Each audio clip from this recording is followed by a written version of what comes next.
नमस्कार, सुदर्शन न्यूज पर अपना उत्तराखंड देख रहे हैं आप। मैं हूं आपके साथ दिव्या सिंह। बुलेटिन की शुरुआत करते हैं बड़ी खबर के साथ। आपको बता दें, उत्तराखंड में नगर निकाय चुनाव को लेकर ओबीसी आरक्षण पर विधानसभा की प्रवर समिति की बैठक में अहम फैसला लिए गए हैं। बैठक के बाद शहरी विकास मंत्री प्रेमचंद अग्रवाल ने जानकारी दी कि 2011 की जनसंख्या के आधार पर 2018 में हुए चुनावों की तर्ज पर ही इस बार के निकाय चुनाव भी होंगे। मंत्री ने बताया कि अब सरकार चुनाव करवाने की पूरी तैयारी में है और 10 नवंबर तक हाई कोर्ट में कार्यक्रम पेश कर दिया जाएगा। इसके साथ ही समिति का कार्यकाल समाप्त होने वाला है और इसे आगे बढ़ाने के लिए विधानसभा अध्यक्ष से अनुरोध भी किया जाएगा। बैठक में ओबीसी आरक्षण को लेकर विस्तार से चर्चा की गई और जल्द ही चुनाव कार्यक्रम को अंतिम रूप देने पर सहमति बनी है। सरकार ने इस दिशा में तेजी से काम करते हुए 10 नवंबर तक अदालत में चुनाव संबंधी कार्य योजना पेश करने का वादा किया है।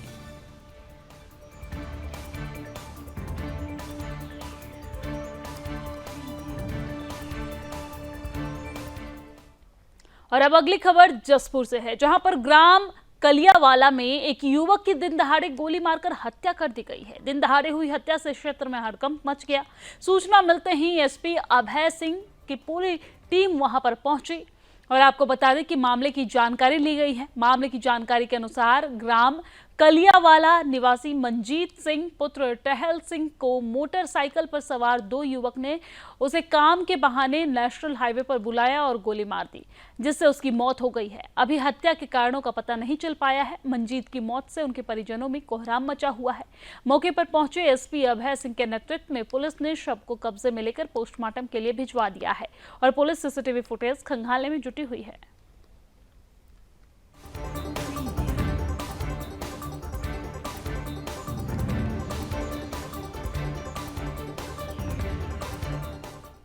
और चलिए अब आगे बढ़ते हैं। दून में जिला पूर्ति अधिकारी के लाख दावे करने के बाद भी गैस की कालाबाजारी थमने का नाम नहीं ले रही है। शहर की हर एजेंसी में गैस डिलीवरी करने वाले कर्मी हर एक सिलेंडर से 1 से 2 किलो गैस निकालकर आम जनता को शरेआम चूना लगा रहे हैं।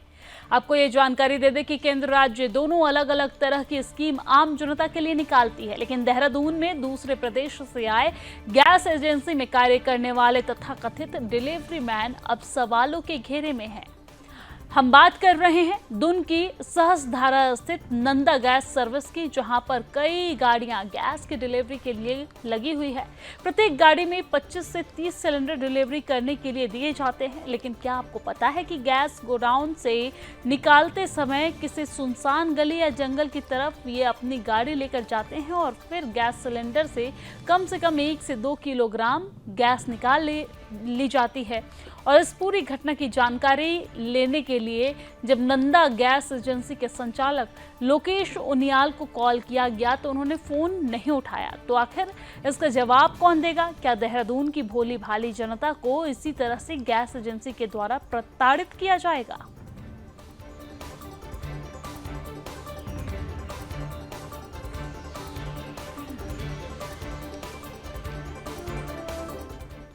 और देहरादून में जगह जगह पसरी गंदगी ने नदियों, जंगलों और इको सिस्टम को पूरी तरीके से प्रभावित कर दिया है। आपको बता दें कि शहर के घर घर से कूड़ा उठाने और जगह जगह पर कूड़ेदान रखने का काम तो किया जा रहा है, लेकिन उसकी रफ्तार इतनी धीमी है कि इसका असर नजर नहीं आ रहा। आपको बता दें, निगम की सफाई व्यवस्था नाकाफी साबित हो रही है। कूड़ा प्रबंधन में देरी से गंदगी में ढेर और शहर भर में फैले हुए, जिससे जनता परेशान है। देहरादून में कूड़े का उठाना 2-3 दिनों में एक बार ही होता है और कूड़ेदान तब तक खाली नहीं किए जाते जब तक वो पूरी तरीके से भर नहीं जाते। इसके साथ ही नदियों में फैला कूड़ा भी एक बड़ी समस्या बन गया है। हाई कोर्ट ने इस समस्या को सुलझाने के लिए कई निर्देश जारी किए हैं, लेकिन नगर निगम की धामी सरकार के द्वारा लगातार इस पर कार्रवाई की बात की जा रही है। लेकिन धीमी कार्रवाई के चलते, यानी कि सुस्त रवैया के चलते स्थिति जो है वो जस की तस बनी हुई है। केंद्रीय प्रदूषण नियंत्रण बोर्ड की रिपोर्ट बताती है कि उत्तराखंड ठोस कचरा प्रबंधन में देश के सबसे पिछड़े राज्यों में से एक है। देहरादून में भी यही हाल है, जहां सफाई को लेकर कोई ठोस कदम नहीं उठाए गए। ग्रामीण क्षेत्रों से शहरी इलाकों में पलायन ने शहर पर दबाव और बढ़ा दिया है। देहरादून नगर निगम के उप नगर आयुक्त गोपाल राम बिनवाल ने निरीक्षण के बाद सफाई कर्मचारियों पर, सफाई कंपनियों पर कार्रवाई की, लेकिन ठोस सुधार अब तक देखने को नहीं मिल रहा।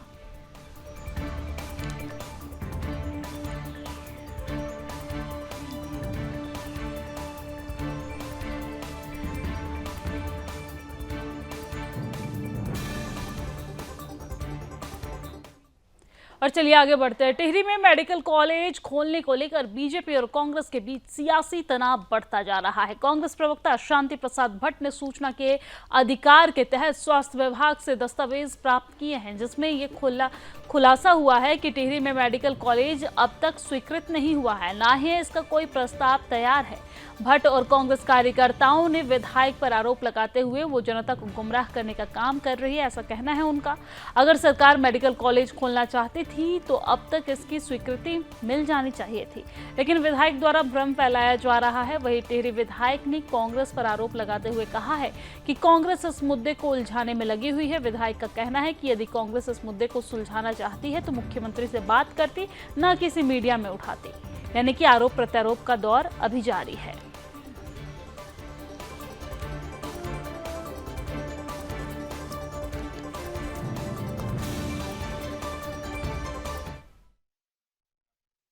मैंने उनका बयान देखा नहीं है, और दूसरी बात यह है कि उनको मुझे लगता है कि पूरी जानकारी भी नहीं होगी।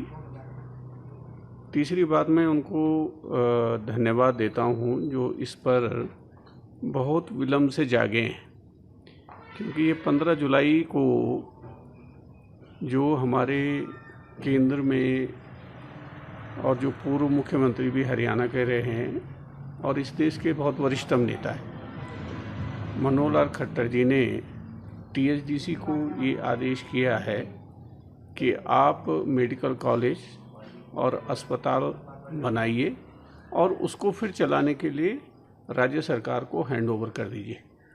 तो यहाँ कोई जो है वो विश्वकर्मा तो है नहीं कि फूंक मारेंगे और एक दिन में बन जाएगा। जहाँ 49 से लेकर के आज तक कुछ नहीं बना, उसमें जो हमारे साथी हैं उनकी भी कई बार सरकार रही है, एक बार तो रही नहीं है, कई बार रही है। तो मेडिकल कॉलेज का विषय जो है उसके ज़मीन का अभी उसका निर्धारण हो रहा है। कहा है कि जो माननीय मुख्यमंत्री जी ने घोषणा की थी टिहरी में मेडिकल कॉलेज की, उसको विलोपित कर दिया गया है।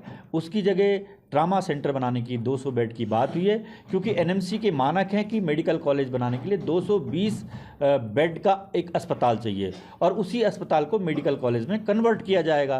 तो 220 बेड का अस्पताल हमारे पास है नहीं, तो इसलिए सरकार ने, क्योंकि मेडिकल कॉलेज ये बना नहीं पा रहे हैं, इसलिए अब इन्होंने नया सिगोपा छोड़ दिया कि हम ट्रामा सेंटर बना रहे हैं। हमारा राज्य और केंद्र सरकार से सवाल है कि क्या उत्तराखंड इसलिए बना था कि पहाड़ों में मेडिकल कॉलेज नहीं बनेंगे? सारे मेडिकल कॉलेज देहरादून और हरिद्वार में बनेंगे। अभी मुख्यमंत्री जी ने हरिद्वार में मेडिकल कॉलेज की घोषणा की या उसे संचालित करने की बात कही है।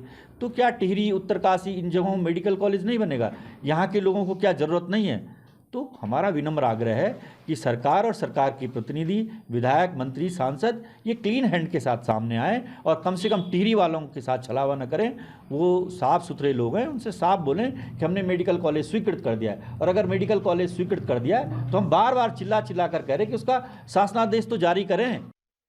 और चलिए आगे बढ़ते हुए बात उधम सिंह नगर की कर लेते हैं। उधम सिंह नगर जिले के किच्छा तहसील अंतर्गत ग्रामीण क्षेत्रों में सीलिंग की सरकारी भूमि पर प्रशासन ने कब्जा किया है। आपको बता दें कि प्रशासन ने कब्जे की प्रक्रिया शुरू कर दी है और सीएम पुष्कर सिंह धामी के निर्देश के बाद सरकारी योजनाओं को जमीन पर उतारने के उद्देश्य से ये कार्रवाई की जा रही है। किच्छा एसडीएम कौस्तुभ मिश्रा के नेतृत्व में प्रशासन की टीम ने कोलकाता पुलिस चौकी से इस अभियान की शुरुआत की है।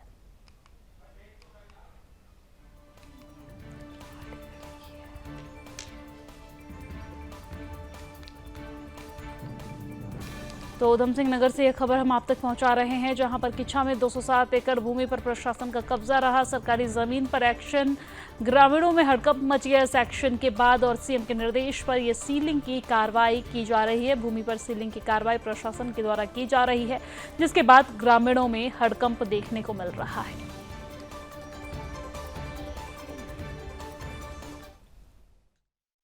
इस संदर्भ में शासन से निर्देश प्राप्त हुए थे कि जो भी सीलिंग इत्यादि की भूमि सरकार की थी, क्योंकि विभिन्न विकास परक योजनाओं के लिए आवश्यकता थी, इसलिए जो सीलिंग इत्यादि की भूमि थी उसका समीक्षा की जा रही थी। शासन के निर्देश के क्रम में जिलाधिकारी महोदय ने यहाँ पे निर्देशित किया कि जो सीलिंग की भूमि है उस पे पुनः उसकी समीक्षा की जाए। उस क्रम में ग्राम चाचर की लगभग 21 हेक्टेयर भूमि में से 16 हेक्टेयर भूमि पर और पकपुर में लगभग 92 हेक्टेयर में से 67 एकड़ भूमि पर आज पुनः दखल की कार्रवाई की जा रही है। इसके ये कुल मिला के लगभग 207 एकड़ भूमि है, लगभग 1300 बीघे जमीन है, जिस पर आज सरकार अपना पूर्व दखल की कार्रवाई कर रही है। और 1984 में इसमें पूर्व में भी दखल लिया गया था, उसकी समीक्षा की जा रही है। कुछ भूमि जिसपे काश्तकारों का नाम था, यद्यपि वो सीलिंग की भूमि मूल रूप से थी, उसको छोड़ दिया गया है। उस पर अभी क्योंकि बात विभिन्न न्यायालयों में विचाराधीन है, तो उस पर भी सरकार पैरवी कर रही है, तदुपरांत उस पर निर्णय लिया जाएगा। और चलिए आगे बढ़ते हैं। प्रधानमंत्री नरेंद्र मोदी ने महाराष्ट्र से पीएम किसान सम्मान निधि योजना की 18वीं किस्त जारी की और इस दौरान 9.40 करोड़ से अधिक किसानों के खाते में 20,000 करोड़ से ज्यादा की धनराशि डिजिटल तरीके से ट्रांसफर की गई। और इस कड़ी में उत्तराखंड के 7.98 लाख पात्र किसान परिवार को भी 169 करोड़ की धनराशि प्राप्त हुई है। देहरादून के हाथी बड़कला में आयोजित कार्यक्रम में बड़ी संख्या में किसानों ने भाग लिया।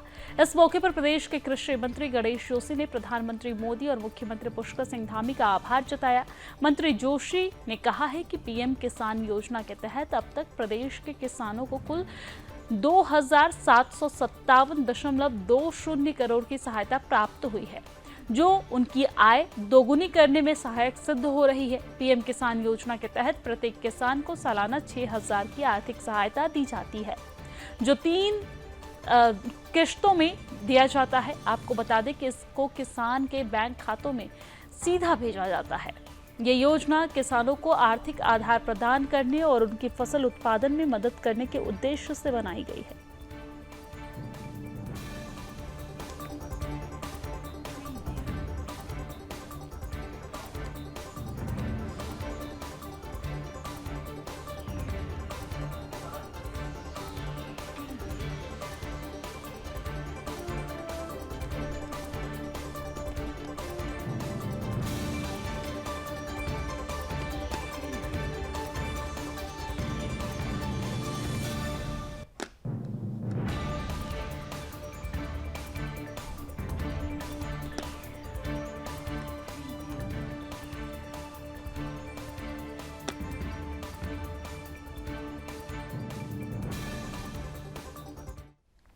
और चलिए आगे बढ़ते हुए बात जनपद बागेश्वर की करते हैं। जनपद बागेश्वर के कपकोट थाना क्षेत्र में सौग के पास एक दर्दनाक हादसा हुआ। कल देर रात करीब 8 बजे पुलिस को सूचना मिली कि एक स्कॉर्पियो कार गहरी खाई में जा गिर गई है।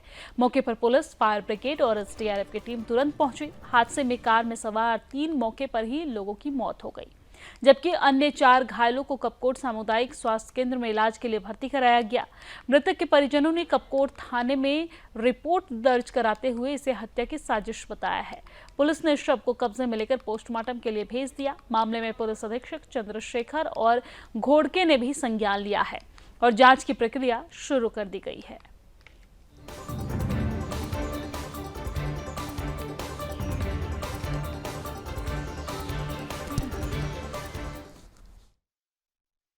देखिए, कल रात्रि में हमें सूचना मिली कि लगभग 8:30-9 बजे के आसपास जो है लोहार खेत, बराड़ी लोहार खेत जो मार्ग है, सौंग लोहार खेत, तो इसमें एक स्कॉर्पियो जो है ये खाई में जाने की वजह से एक्सीडेंट हो गया है और इसमें 5 लोगों के होने की सूचना मिली थी।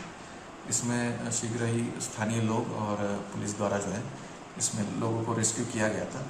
इसमें एक डेथ हुई है और 3 लोगों को जो है वहाँ से सीएचसी कपकोट से फिर बागेश्वर और बागेश्वर से हल्द्वानी रेफर किया गया है और एक व्यक्ति कल सीएचसी कपकोट में ही प्राथमिक उपचार तक उसको वहीं से डिस्चार्ज दिया गया था। तो टोटल इसमें 1 डेथ है और 4 इसमें इंजरीज हुई हैं 4 लोगों को। तो इसमें जो है पुलिस द्वारा पंचायतनामा और पोस्टमार्टम की कार्रवाई कर अग्रिम अंतिम संस्कार की कार्रवाई की जा रही है। इसमें डिटेल्ड एक्सीडेंट रिपोर्ट पुलिस द्वारा की जाएगी, पूरी मामले की जाँच की जाएगी और डिटेल्ड एक्सीडेंट रिपोर्ट फाइल भी की जाएगी इसके अलावा इंश्योरेंस संबंधी जो भी MACT को करनी होती है फॉर्मेलिटीज़, वो भी रिपोर्ट पुलिस की तरफ से प्रेषित की जाएगी और मामले की जांच करके कोई तहरीर प्राप्त होने के उपरांत या फिर बिना तहरीर के भी हम इसमें ऑलरेडी इन्वेस्टिगेशन जांच कर रहे हैं और अग्रिम विधिक कार्रवाई जांच के हिसाब से फिर की जाएगी। मेरा कहना यह है कि उसमें मतलब स्टैंड नहीं है और जो भी है सोचे समझी चाल है, उसमें जो मर्डर है। हाँ, मेरा कहना इतना ही है कि मतलब पुलिस प्रशासन से, यहाँ की जो भी मतलब प्रशासन है उससे मेरा इतना कहना है कि उसकी मतलब जघन्य जांच होनी चाहिए और उसमें जो भी है अपराधी जो भी है उसकी मतलब कड़ी से कड़ी सजा होनी चाहिए। मतलब एक्सीडेंट हुआ जब तो गाड़ी में एक्सीडेंट में जितने भी लोग थे, मतलब एक ही आदमी का ऐसे मरा, उसमें और लोग कहाँ हैं उनकी जांच कीजिए। वो लोग है कहाँ पर, उनकी मेडिकल रिपोर्ट है कहाँ, वो है कहाँ पर अभी जो उनके उसके साथ में थे ना। मैं तो कह रहा हूँ वो मतलब सोची समझी चाल है उसका, वो एक जो है मर्डर है। मैं वहाँ पर खुद गया था, मैं कल रात में वहाँ पर गया, मैंने डेड बॉडी को देखी, उसमें मतलब पूरे नाखून लगे हैं, गले से ऊपर मतलब घाव है, मतलब नाखून के गले में नाखून के, उसके बाद उसमें कोई घाव नहीं है, बॉडी के अंदर कोई घाव नहीं है। मैंने सुबह विधायक जी भी आए थे वहाँ पर, सूर्य किला जी, मैंने वहाँ भी कहा अगर हमको प्रूफ करा दो। और चलिए आगे बढ़ते हुए बात पहाड़ों की रानी मसूरी की करते हैं। मसूरी में नगर पालिका परिषद द्वारा अतिक्रमण और प्रतिबंधित प्लास्टिक बैग को लेकर लगातार कार्रवाई की जा रही है, जिसको लेकर मसूरी पिक्चर पैलेस से लंढौर बाजार तक कार्रवाई की गई है। लेकिन लोगों ने पालिका प्रशासन द्वारा की जा रही कार्रवाई का विरोध किया है।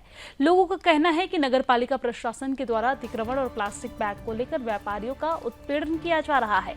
वहीं पालिका कर्मचारी द्वारा दुकानदारों से अभद्रता भी की जा रही है, जिसको लेकर व्यापारियों में भारी आक्रोश व्याप्त है। Mussoorie traders and welfare association के महामंत्री जगजीत कुकरेजा ने कहा है कि मसूरी नगर पालिका द्वारा बिना व्यापारियों को सूचित किए मसूरी में प्लास्टिक बैग और अतिक्रमण को लेकर कार्रवाई की जा रही है। उन्होंने कहा कि Mussoorie traders and welfare association द्वारा अधिशासी अधिकारी नगर पालिका से आग्रह किया गया था कि कार्रवाई करने से पहले व्यापारियों को समय दिया जाए, जिससे व्यापारियों को जागरूक किया जा सके। उन्होंने कहा कि मसूरी में प्लास्टिक बैग पूर्ण रूप से प्रतिबंधित है। ऐसे में कई लोग अभी भी प्रतिबंधित प्लास्टिक बैग का इस्तेमाल करते हुए नजर आ रहे हैं, जिस पर लगातार कार्रवाई की जा रही है। वो अतिक्रमण को लेकर पहले से ही लोगों को अतिक्रमण हटाए जाने के निर्देश दिए हैं। आपको बता दें, लेकिन कई लोगों द्वारा अतिक्रमण नहीं हटाया गया, जिसको हटाने का काम पालिका प्रशासन द्वारा किया जा रहा है।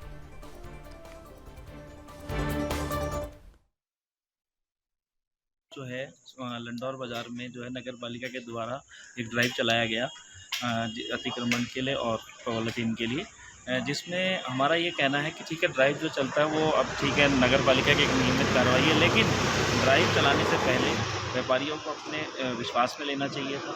और जो तरीका जो नगर पालिका कर्मचारियों द्वारा अपनाया गया बहुत ख़राब है। अभद्रता से दुकानदारों से बातें करी गई, व्यापारियों का शोषण करा गया और उनसे जो है बहुत बदतमीजी से बातें करी गई। कुछ महिला दुकानदार भी थी जिनके साथ बहुत ज़्यादा बदतमीजी से वहाँ पे बातचीत कर्मचारियों द्वारा करी गई, जिसका पूर्णतः विरोध व्यापार मंडल द्वारा करा गया। ठीक, हमारा ये कहना है कि यदि आपको ड्राइव चलाना भी है तो उसके लिए एक समय सीमा निर्धारित हो, उसके लिए पहले कम से कम एक समय व्यापारियों को दिया जाए और उनको पहले से बताया जाए और उसके बाद एक सूचना ड्राइव चलाया जाए। उसके बाद भी यदि कोई नहीं मानता तो ठीक है, आप ड्राइव चलाइए, लेकिन अगर यदि किसी दुकानदार के साथ या किसी व्यापारी के साथ बदतमीजी करी जाएगी और उनका शोषण किया जाएगा तो इसका पुरजोर विरोध Mussoorie traders and welfare association द्वारा करा जाएगा।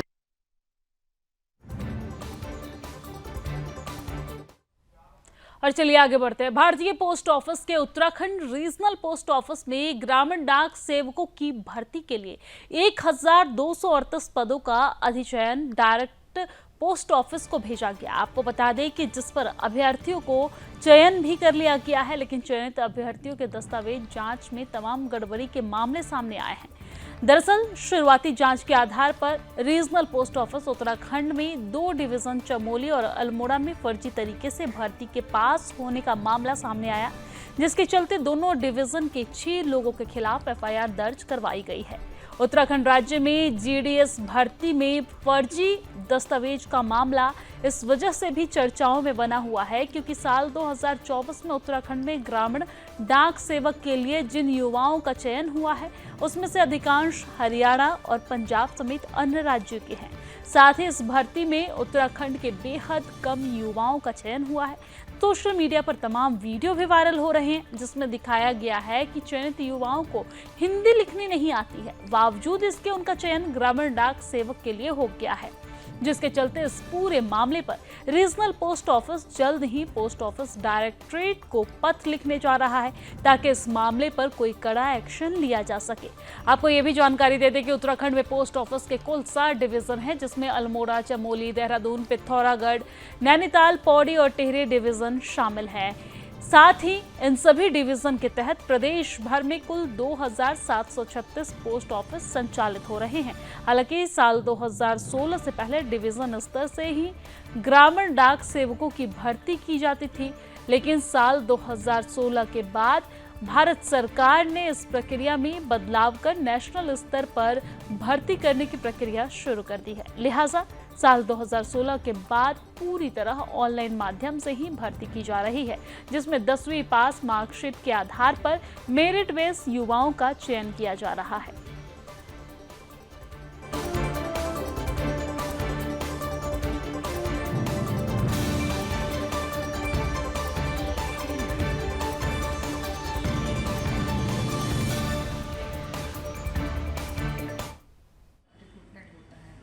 तो अभी तक जनवरी 23 में शेड्यूल 1 हुआ था, स्पेशल साइकिल मई 23 में हुआ था और शेड्यूल 2 जो था जुलाई था। इसमें हम लोग ऑनलाइन लोग अप्लाई करते हैं जीडीएस के लिए और जिसके बेसिक क्वालिफिकेशन है 10th पास और उसके मार्क्स के बेसिस पे हमारा रिक्रूटमेंट होता है।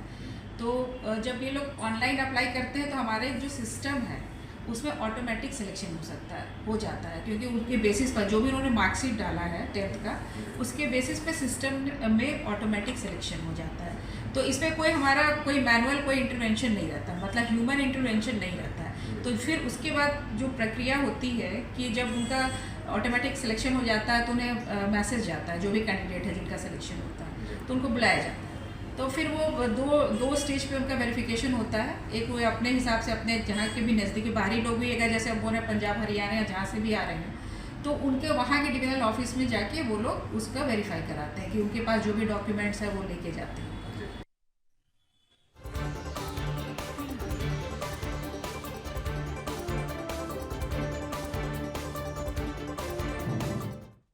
और आए दिन सोशल मीडिया पर कई तरह के वीडियो वायरल होते हैं और कई बार गलत जानकारी के साथ शरारती तत्व माहौल खराब करने की कोशिश करते हैं, जिस पर अब कार्रवाई करने के लिए पुलिस सख्त नजर आ रही है। इसके साथ ही अफवाहों पर ध्यान न देने का संदेश भी पुलिस द्वारा दिया जा रहा है। इसको लेकर एसएसपी अजय सिंह का कहना है कि कुछ समय से ऐसा देखने में आया है कि किसी धर्म पर आधारित कोई प्रकरण आता है तो लोग धार्मिक रूप से आवेश में आकर प्रतिक्रिया देते हैं। तो उनसे यही अपील है कि अगर कोई ऐसा मामला आता है तो पुलिस अपना काम कर रही है। उन्होंने कहा कि सही सच्चाई जानने के लिए कम से कम पुलिस को 10 से 15 घंटे लगते हैं, लेकिन कुछ शरारती तत्व उभर रहे हैं जो लोगों को उकसाने का काम करते हैं, गलत खबरों का प्रचार प्रसार करते हैं। एसएसपी ने चेतावनी देते हुए कहा है कि जो किसी भी मामले में धार्मिक भावनाओं से खेलने के लिए सोशल मीडिया का सहारा लेता है, इंटेलिजेंस की टीम नजर बनाए हुए है। ऐसे लोगों के खिलाफ कानूनी सख्त कार्रवाई की जाएगी।